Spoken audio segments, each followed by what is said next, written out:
start by saying Assalamu alaikum, peace be upon all of you.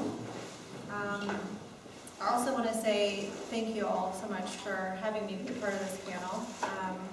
I wish I could say that I've written a book or that I've held some high position somewhere where I've done much of these types of topic panel type discussions.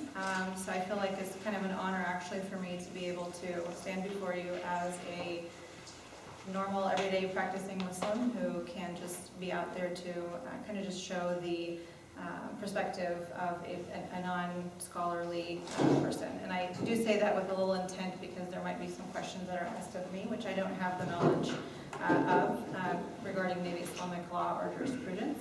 And I might defer some questions because of that.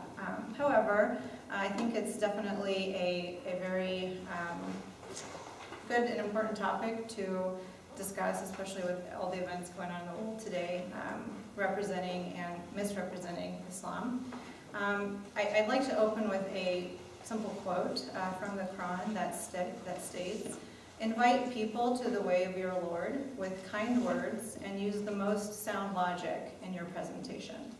So essentially, anytime we have a position where we believe something different, or we have a different understanding of any topic, or we have a conflict with someone in regards to belief or any kind of disagreement, Islam teaches us not to go combatantly towards resolving that problem with somebody, but instead using kind of a very peaceful approach to resolve the issue, and also bringing this topic of sound logic. So presenting facts and proofs to help clarify or defend your presence in that position. Over kind of a general understanding of Islam, I'd just like to bring out a few points, and then this kind of helps to define some of the topics that they've asked us to discuss today and what that means related to those topics. So Islam is really, it comes from a root word meaning, that comes from salam, meaning peace. So it's sometimes ironic that we have to have this discussion about a religion that stems from a root word of peace to then have to prove or denounce that it would denounce terrorism. And so that kind of seems a little ironic to me, but hopefully we can bring some understanding to that. And another misconception, we use the word Allah, which is a term or a characteristic that defines God. So it's an absolute creator, one God that we believe in, and just as Christians would use the term the Father, or if it's in Judaism, they'll use the term Elohim to describe the one God. So it's a monotheistic faith, and I think sometimes people seem to kind of misconstrue that word that's being used. But he's an absolute creator, and he has created a universal system that we all are prescribed to follow. So it's really a way of life. And every religion is truly a way of life, even whether we say that we don't believe in a religion or we don't believe in a God. That's a person's way of their life. That's how they choose to live. And so with an absolute creator creating this universal system, there's absolute good. Islam, at least the perspective of Islam, believes. And with that, with this notion of absolute good, evil really only exists if we deviate from that which God prescribes for us.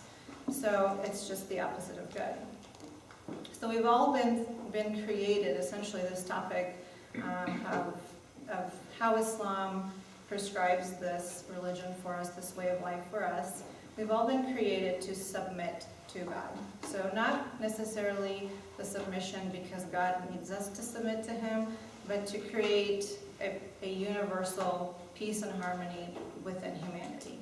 So He doesn't need us for Him, He needs us to submit for the sake of having peace within the community and among those that live with us. And there's various verses that explain that we are created differently for reasons. So it's not to say that only Muslims should be,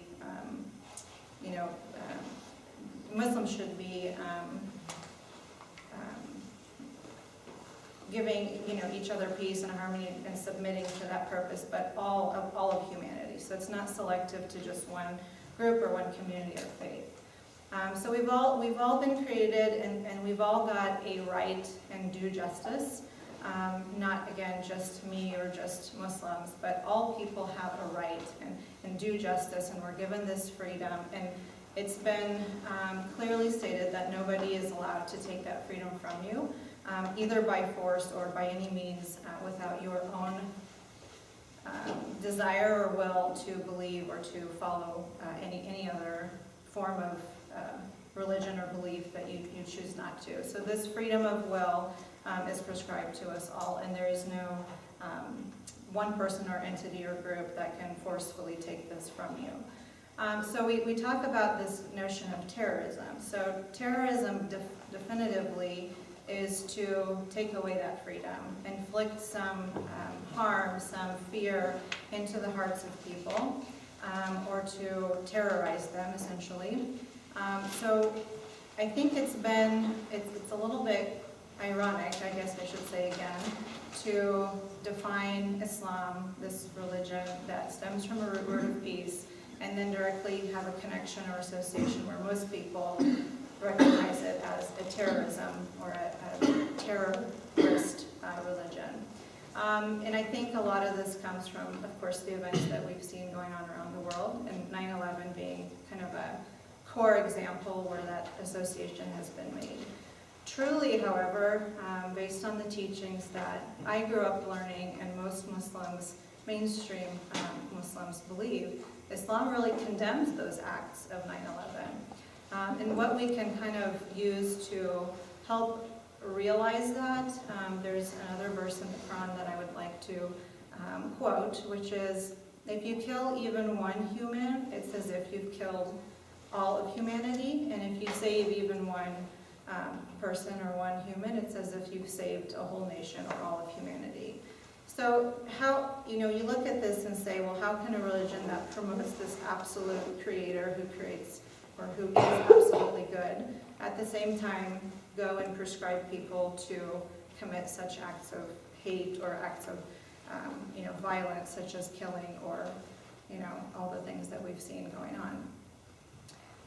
To kind of put some things into perspective, statistically, there's, let's say, roughly 2 billion Muslims in the world who practice the religion. It's the fastest growing religion in the world. I think today, if we look at the statistics, 6.5 billion, maybe close to 7 billion people on Earth. So when we look at the numbers, it's a pretty large quantity, a third almost of the Earth, of people on the Earth that practice this faith. So it's kind of interesting that if this faith truly is prescribing or telling people to commit such acts, or if there's such clear verbiage to say, go out and do this terrorizing act, it's just a large number of people. I mean, it's an assumption that we can make that we're all, insane masochists who choose to go this path of evil. But I think most people are repulsed by that. So if you were to open a book and you read this notion of kill or do this, or by fear or by power enforce these laws, we would mostly be pretty repulsed by that. And it was just an interesting fact. I think I had read an article in the New York Times which indicated that after 9/11 there was actually a quadrupled number of people who converted to Islam. So again, it just makes me wonder if this was truly what was being taught, why such a vast number of individuals who were being drawn to this religion. So again, we go back to kind of this notion that Islam does not teach this violence. Truly there's a right upon all of us that we have that nobody can take from us. And I'll just recite one more verse from the Quran that mentions no repulsion, no compulsion in religion. Truth is clear from error, and mankind has been endowed with free will. Every mankind, so all people, have been endowed with this free will. Let them accept what they want and reject what they want. The choice is theirs, as long as they're alive and they have full control of their destiny.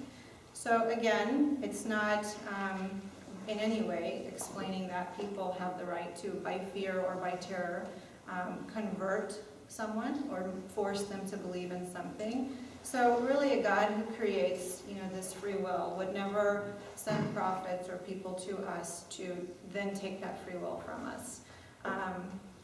And really there's just this, simply going back to kind of the tenets of what we're trying to discuss here in a summary, I think it's pretty clear that mainstream Islam, truly the idea is that we reject such acts and this terrorism, especially trying to impose something by fear upon people, and it's definitely not something that's within the teachings of true Islam. So those of us who've actually opened a Quran and read it for the context of which it's in, we do understand that this is not what it's teaching. So a lot of what the media is showing is obviously not highlighting those factors, and so we see a lot of the misconceptions that are being presented.